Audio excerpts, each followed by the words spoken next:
नमस्ते।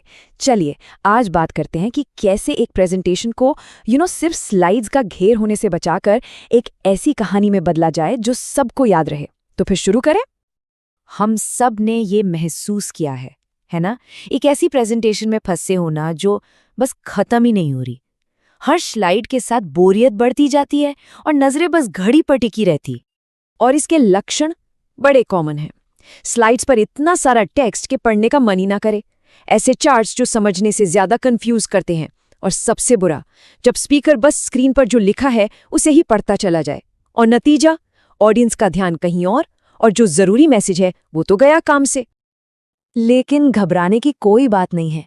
इस प्रॉब्लम का एक बहुत ही पावरफुल सॉल्यूशन है। एक नया तरीका, सोचने का एक नया नजरिया जो प्रेजेंटेशंस को देखने का पूरा ढंग ही बदल सकता है। अक्सर हम क्या करते हैं, हम पावर पॉइंट या दूसरे टूल्स को ब्लेम करते हैं। पर एक मिनट, जरा सोचिए, असली प्रॉब्लम वो सॉफ्टवेयर है ही नहीं। जी हाँ, असली मुद्दा है एक कहानी का न होना। क्योंकि बिना कहानी के कोई भी प्रेजेंटेशन क्या है, बस कुछ फैक्ट्स और फिगर्स का एक बोरिंग कलेक्शन जिसे कोई याद नहीं रखना चाहता। तो जब हम प्रेजेंटेशन में कहानी की बात करते हैं तो इसका मतलब क्या है? सिंपल है। इसका मतलब है एक साफ सुथरा स्ट्रक्चर, एक शुरुआत जहां कोई प्रॉब्लम या सवाल रखा जाता है, एक बीच का हिस्सा मतलब वो सफर जिस पर ऑडियंस को ले जाया जाता है, और एक अंत जहां एक क्लियर सॉल्यूशन या नतीजा सामने आता है। अच्छा, तो इस अप्रोच को असलियत में कैसे लाया जाए? इसके लिए 3 मेन पिलर्स या कह लें कि 3 स्तंभों पर फोकस करना होगा। यही तीनों मिलकर एक दमदार और दिलचस्प प्रेजेंटेशन की बुनियाद तैयार करते हैं। तो सबसे पहली और ज़रूरी चीज़ है आपका कंटेंट। मतलब एक भी स्लाइड डिज़ाइन करने से पहले ये ज़रूरी है कि कहानी की नींव एकदम पक्की हो।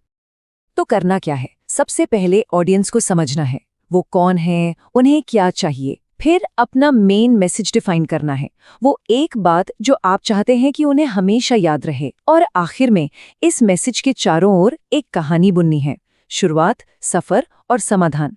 तो पहला टेकअवे क्या हुआ? बुनियाद सही रखिए, ऑडियंस, मैसेज और स्ट्रक्चर। ठीक है, तो अब कहानी तैयार है। अब बारी आती है इसे विजुअली दमदार बनाने की, और यहीं पर डिजाइन का रोल बहुत बड़ा हो जाता है। जरा इन दोनों स्लाइड्स को देखें। एक तरफ है खिचड़ी, सब कुछ भरा हुआ कंफ्यूजिंग, और दूसरी तरफ एकदम साफ, सिंपल और एक नजर में समझ आने वाली। तो रूल बहुत सिंपल है, और यही हमारा दूसरा टेकअवे है। एक स्लाइड, एक आइडिया। विजुअल्स को बोलने का मौका दीजिए, उन्हें शब्दों के बोझ तले मत दबाइए। ये जो कहावत है ना, ये डिजाइन के बारे में सब कुछ कह देती है। स्लाइड्स का मकसद ज्यादा से ज्यादा चीजें ठूसना नहीं है, बल्कि फालतू की चीजों को हटाना है, ताकि जो मेन मैसेज है वो एकदम चमक कर बाहर आए। अब इस एक नंबर पर ध्यान दीजिए, 90%। ये बहुत बड़ा नंबर है, और इसका सीधा ताल्लुक इस बात से है कि हमारा दिमाग इन्फॉर्मेशन को कैसे समझता है। ये नंबर इतना जरूरी क्यों है? क्योंकि हमारे दिमाग तक पहुंचने वाली करीब करीब 90% इन्फॉर्मेशन विजुअल होती है, मतलब आंखों से देखी हुई।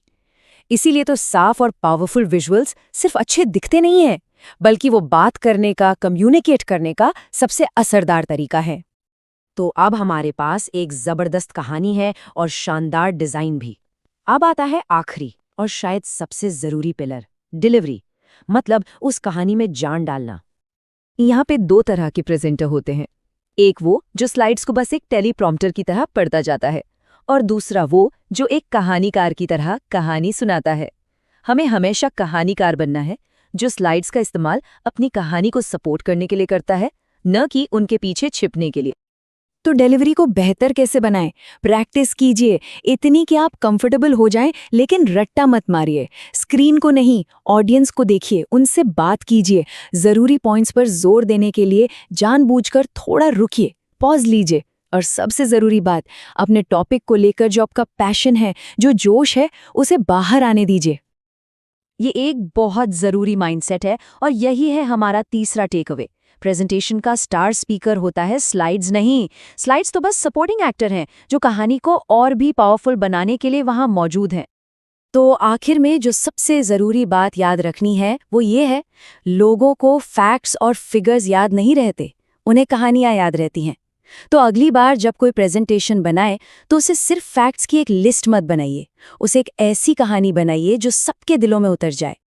तो अब सवाल ये उठता है कि अगली प्रेजेंटेशन में वो एक कहानी कौन सी होगी जिसे सुनाना है। इस पर जरूर सोचिएगा।